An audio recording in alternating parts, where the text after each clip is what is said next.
Bienvenidos al estudio semanal de la Biblia. Recuerden que durante los meses de julio a septiembre estamos estudiando el libro de Éxodo. Esta semana estaremos analizando los capítulos 19 y 20. La lección 8 para esta semana se titula El pacto en el Sinaí. Una semana de estudio en la que descubrimos cómo Dios, en el monte Sinaí, se acercó a su pueblo para establecer un pacto solemne. Un pacto que revela su gracia, su ley y su propósito eterno para cada uno de nosotros también. El texto para memorizar se encuentra en Éxodo capítulo 19, versículos 4 al 6, y dice lo siguiente: Ustedes vieron lo que hice a los egipcios y cómo los tomé sobre alas de águila y los he traído a mí. Ahora pues, si en verdad escuchan mi voz y guardan mi pacto, ustedes serán mi especial tesoro entre todos los pueblos, y serán mi reino de sacerdotes y gente santa. Aquí descubrimos algo profundo. Dios no los sacó de Egipto solamente para llevarlos a la tierra prometida, que sería lo primero que pensamos, sino para hacer de ellos un pueblo especial, a través del cual se diera a conocer su nombre a todas las naciones. El pacto no es un contrato frío, sino una expresión viva del amor de Dios con su pueblo. Elena de White escribe lo siguiente: Dios los llamó para que permanecieran en su presencia. Él siempre da el primer paso en la salvación. Esto lo encontramos en el libro Patriarcas y Profetas, página 311. El mejor modelo de esta profunda verdad está en el jardín del Edén, cuando Adán y Eva pecaron contra Dios al desobedecer su mandato y se escondieron de él. Él tomó la iniciativa y llamó a Adán: ¿Dónde estás? En Génesis 3:9. Éxodo 19, 1 y 2 nos dice que los israelitas salieron de la región de Refidim en dirección al desierto de Sinaí y acamparon al pie de la montaña. Cuando llegaron allá, habían pasado 3 meses desde su salida de Egipto. En este lugar, Dios tomó nuevamente la iniciativa y estableció un pacto con Israel. Si ustedes obedecen mi pacto y cumplen con la parte que les toca, serán mi pueblo preferido entre todos los pueblos de la tierra. Ser un pueblo santo significaba dedicarse a Dios y revelar su carácter a los demás, especialmente a las naciones de su entorno. El pacto de Dios establecía 3 aspectos para el pueblo de Israel. En primer lugar, ser su tesoro especial, es decir, una nación diferente a todas las demás. Un pueblo con un sello distintivo que los hacía sobresalir, ya que pudieron ver las grandes maravillas del poder de Dios. En segundo lugar, ser un reino de sacerdotes. Por medio de ese pueblo en formación, Dios enviaría un Salvador e intercesor para toda la humanidad. De esa simiente especial saldría un sacerdote, es decir, un intercesor santo que pisaría en la cabeza a la serpiente. En tercer lugar, ser un pueblo santo significaba consagración y misión, vivir en santidad y reflejar el carácter de Dios a las naciones vecinas. El pacto se expresa en la fórmula: yo seré tu Dios y ustedes serán mi pueblo. Una frase que encontramos en Jeremías 31:33 y Apocalipsis 21:13. Elena de White señala lo siguiente: Dios los llamó para ser el canal de luz para el mundo. Hoy también somos llamados a ser un pueblo misionero. Deberíamos preguntarnos: ¿estamos reflejando la luz de Dios en nuestra vida diaria?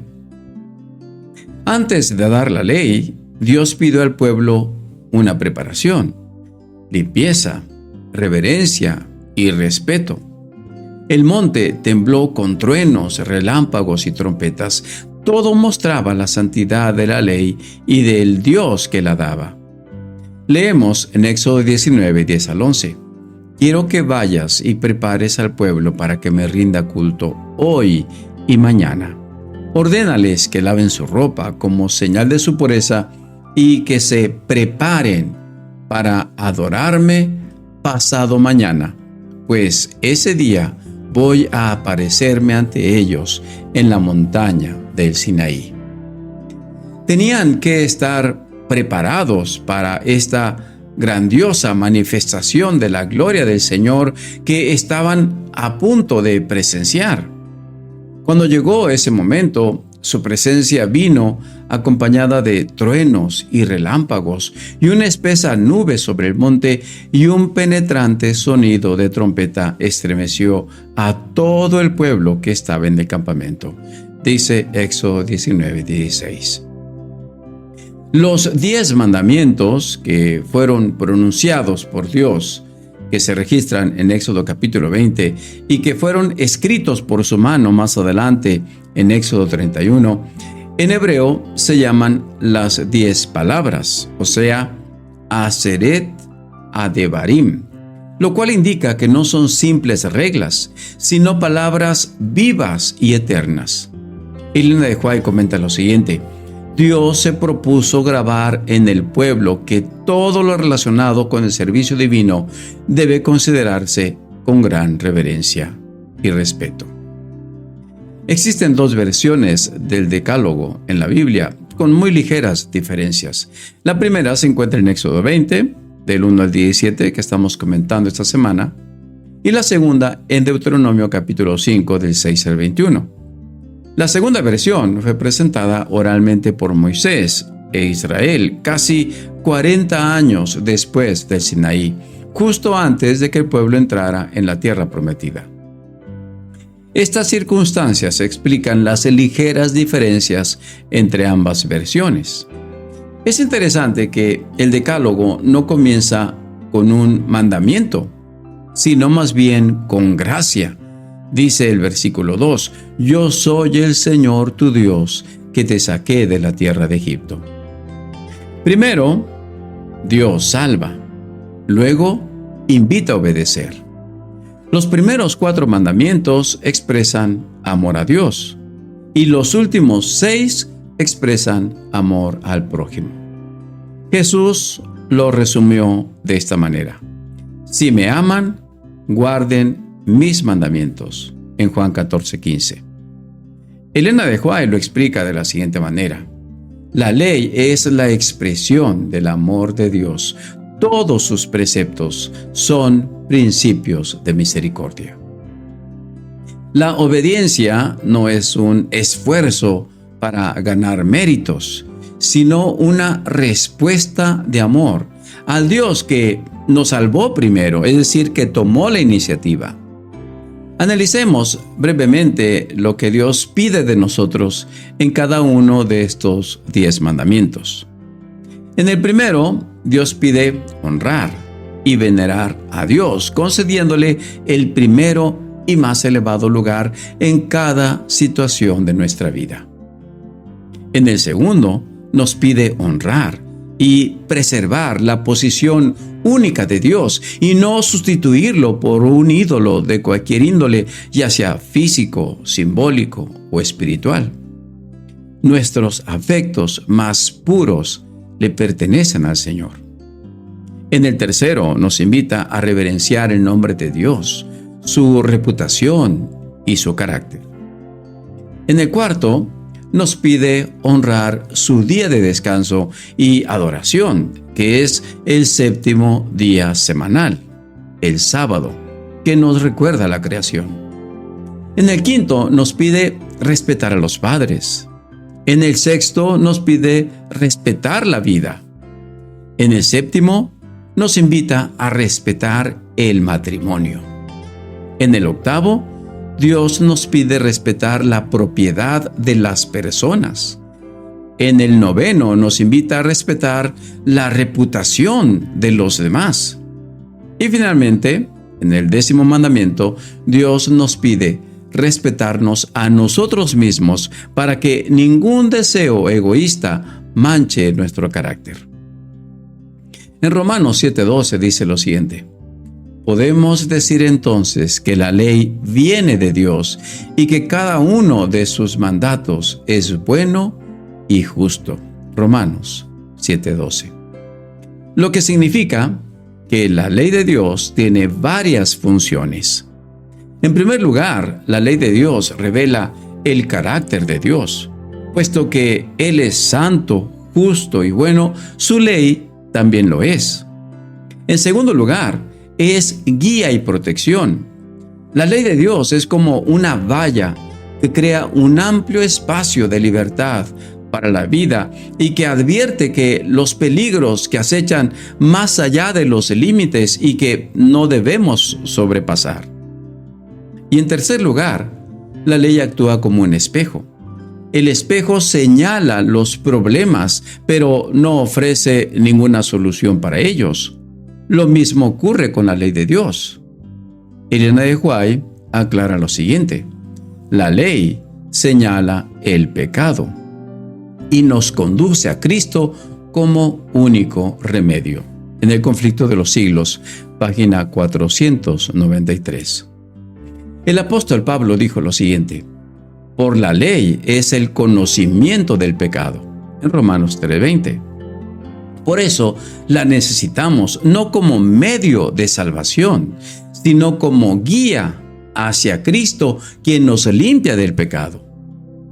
En hebreo, la palabra dabar significa tanto mandamientos como palabras o promesas.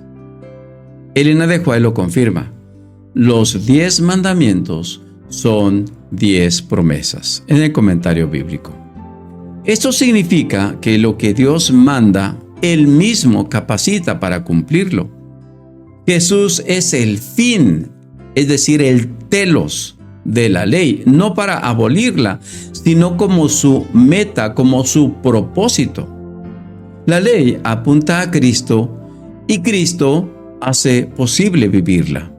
Por ejemplo, el mandamiento "no robarás" se convierte en promesa. Yo te daré un corazón satisfecho que no necesite quitar lo que no es tuyo. Elena de White nos aconseja en el libro Patriarcas y Profetas: cuanto más cerca contemplemos la santidad de Dios, más sentiremos nuestra necesidad de la presencia transformadora de Cristo. La ley nos recuerda nuestra incapacidad y nos lleva a depender de Jesús. Él dijo: mi yugo es fácil y ligera mi carga, en Mateo 11:30. La obediencia motivada por amor es gozo, no es carga. La ley sigue siendo válida hoy porque expresa el carácter de un Dios eterno. Queridos hermanos, queridos amigos, el pacto en el Sinaí nos deja 3 grandes lecciones. La primera: Dios siempre da el primer paso. Salva primero, después nos invita a obedecer. La segunda lección es que la ley no es un peso, sino un don, una promesa de vida abundante. Y la tercera lección, que Cristo es el cumplimiento de la ley. En Él, los mandamientos se convierten en promesas vivas. Hoy, al igual que Israel en el Sinaí, Dios nos dice: yo seré tu Dios y tú serás mi pueblo. Que esa sea nuestra motivación para seguir adelante en nuestro peregrinar hacia la Canaán celestial. Hasta aquí el comentario de la lección de esta semana. Agradecemos por haberlo escuchado y le recordamos que cada semana estamos estudiando un aspecto diferente de este libro del Éxodo que nos enseña valiosas lecciones para nuestra vida. Les invito para que cada semana estemos estudiando la parte correspondiente para cada día. Que Dios les bendiga. Que tengan un excelente día.